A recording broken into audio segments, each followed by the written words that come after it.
Hiya, it's me. I'm about to go wandering. Won't be doing any wandering because I'm sat down. Got my cup of tea. You might want to get yours. I invite you while I wander. So, in my last video, I started wondering about the different parts in me that make up my whole me. And I've recognised certain parts, and there are parts that are emerging that I'm still figuring out. But the particular part, and I did refer to it in my previous video, was this defiant part of me.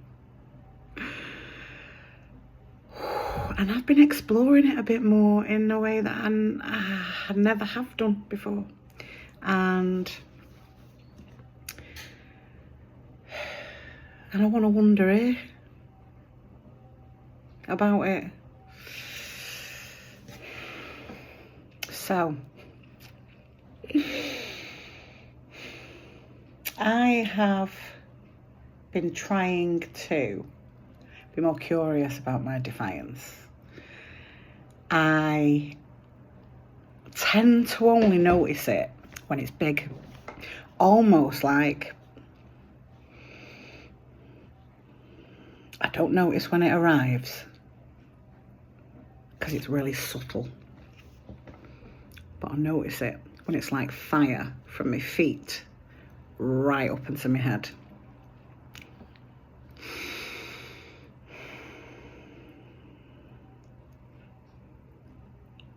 And I think first I'm trying to make friends with it, and not in like I'm trying to make friends with it so I can get rid of it. Like if I just make friends with it,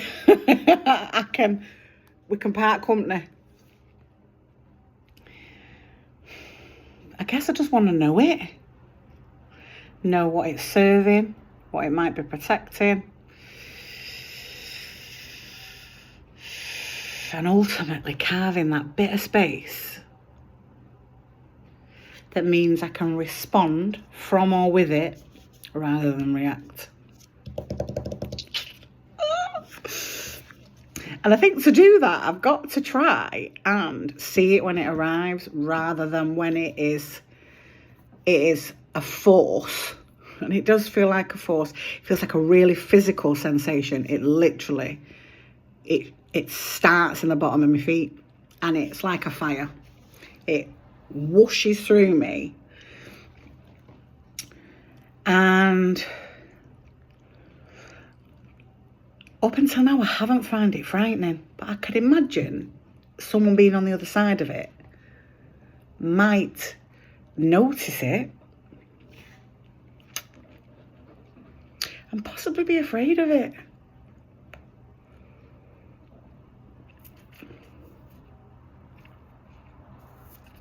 There are times in my life when that's happened and I have reacted and then kind of seen something in the other person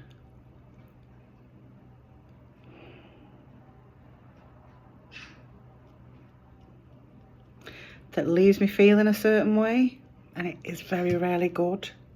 Like, it's very rarely a feeling that I feel, oh, I'm glad I felt that. Often, I don't think I've ever felt, oh, I'm glad that came. Because it seems so out of my control. Like, I'm not driving the bus of it. I don't know if that makes sense to you. I'm just trying to unpick something that I think has been, in some ways, a real force for survival.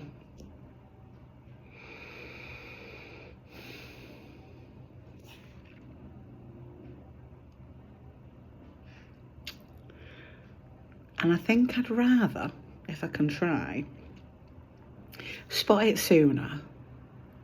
Try and figure out what it's trying to tell me, what it's trying to stop me do, what it's trying to make me do. just be able, like if it was another person, like if you were my defiance or my defiant part, if I could just be gently more curious around it and say, you know, hiya, do you want a brew? Should we maybe see what's going on?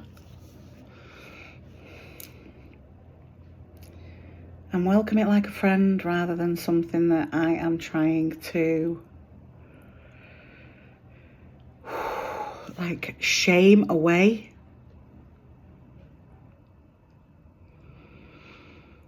And I think that sometimes the best things for me is to try and find an example.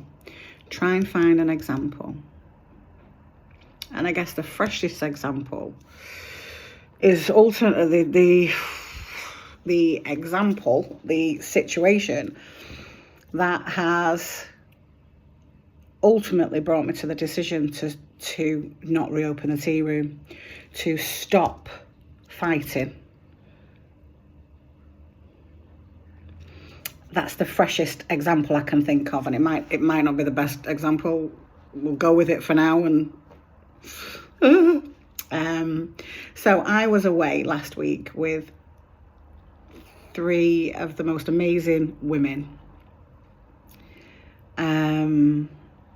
One being Pam, who was my therapist for, 12, 15 years.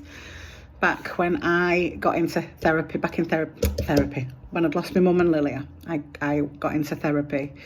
So 2007, and I got into therapy because something shouted at me and was like, you're coping with this a little bit too well. And maybe this is the core of it.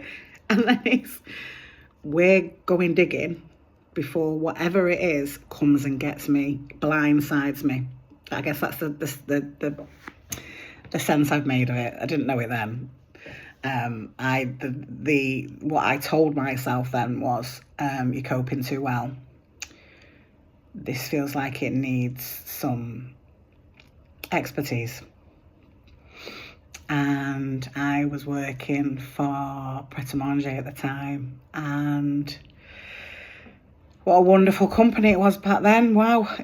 My HR manager found me, gave me the details of a therapist, and then it was, down to me if I wanted to contact her or not.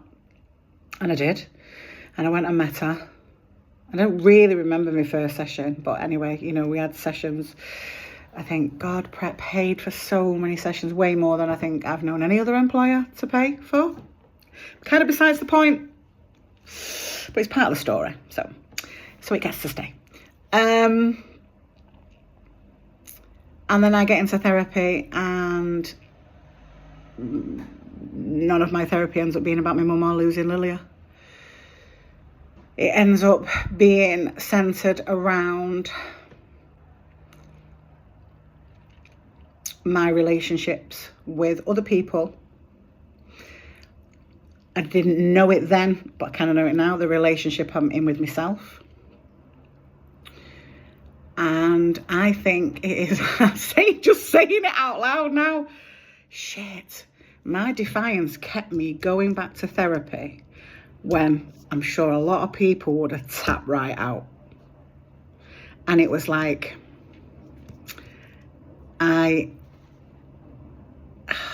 it was like, not the harder it got, but the more real it got, the more I started to unpick some unhealthy traits in me, some unhealthy traits in my relationship. And it ultimately gave me the courage to leave that relationship with Bailey's dad, which absolutely needed to happen. We'd been through so much. The loss of my mum, the loss of Lilia, it's kind of enough to destroy anyone, really, any relationship where 2 people grieve very, very differently. And, and it gave me the courage to leave because I knew it was right that I should. how the hell have we ended up here? How the fucking hell have we ended up here? I mean, trust it. I'm just going to trust it. I'm going to trust the process. So my defiance, if you like, if I am looking down that barrel of, God, didn't it serve me well? Didn't it serve me well? And I'm sure my defiance has protected me from things.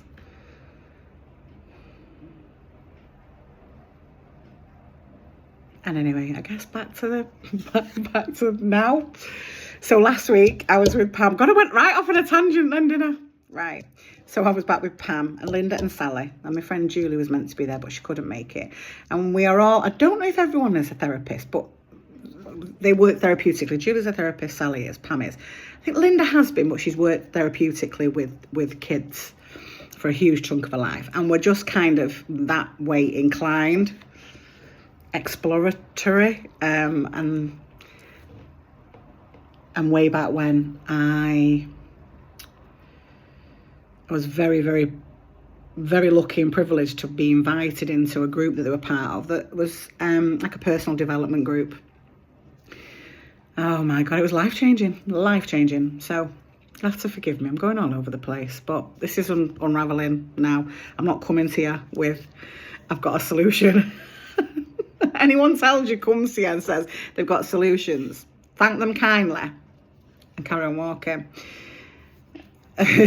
Because we're just always unraveling and exploring and I don't know. Anyway, so I was there with them last week and I thought I'd done a lot of soul searching. I've got under some behaviours, I've got under, lots of things, figured out why I do some things, what's going on in my relationship with myself. What are my drivers? Do I want to drive from that place anymore? Do I want to try something new? And I'd already gone into this having explored from a previous video about needing to slow myself down so I can see what goes on in me in relation to stimulus. So whether that's, I don't know, burning a meal or not being able to do a crossword or having a relationship with someone else or a conversation with someone else or, what goes on in me. And because I'm so fast and because I'm so defiant, often I forget I need to slow myself down and ask myself questions. So I trot to Abersock last week and I'm driving, I'm thinking, I'm all sorted, me. I'm sorted.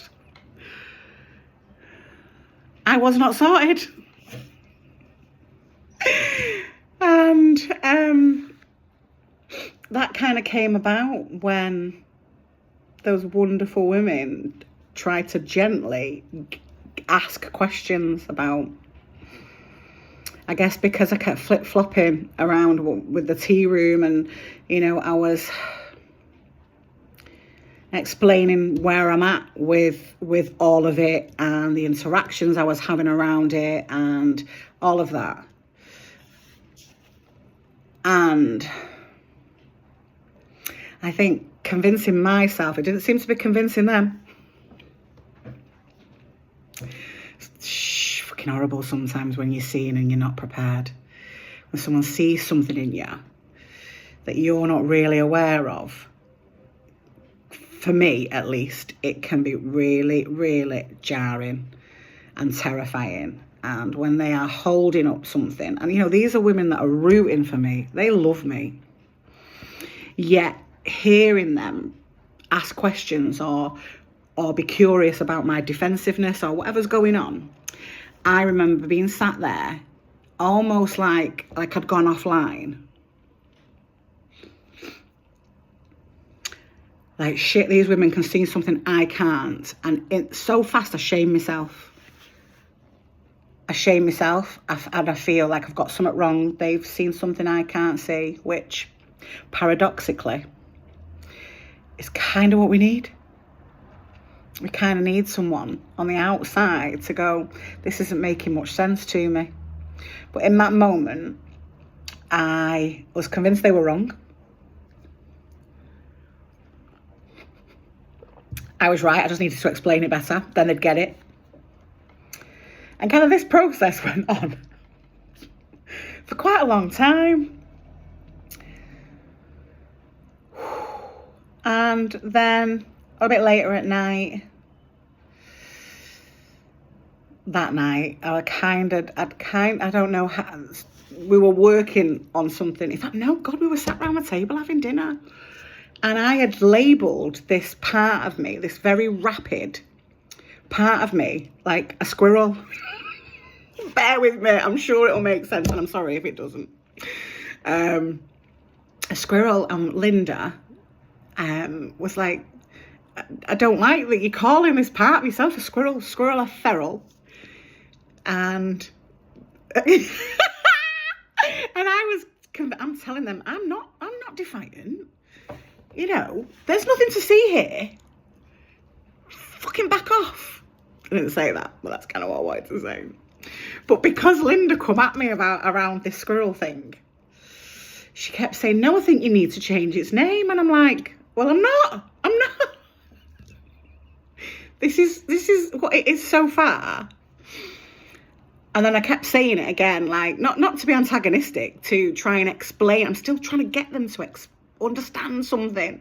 Like, if I just explain clearer, if I just do this, they'll understand. And then Linda said something about, she got really cross, and Linda doesn't really get cross. And she kind of said something defiantly. Stop calling me a squirrel, or you a squirrel, or whatever. And that defiance in me was like a fire from my feet to the top of my head. And I didn't say the words immediately because, you know, they're my friends, and but they saw something and they were like, what do you want to say? And I was just like, I'll call it what the fucking hell I want to call it. And then we just all laughed. So Linda outed my defiance, and I was convinced there was none present. And then what came from that in terms of who am I fighting, what am I fighting for, and the cost ultimately. Like, if I just explain more, if I just change this word, someone will understand me. And sometimes that's a road to ruin, particularly if it leads me to banging my head against a brick wall, hoping it turns into a door again and again and again. And now, since we've outed it, all I can see is my defiance. All I can see is it.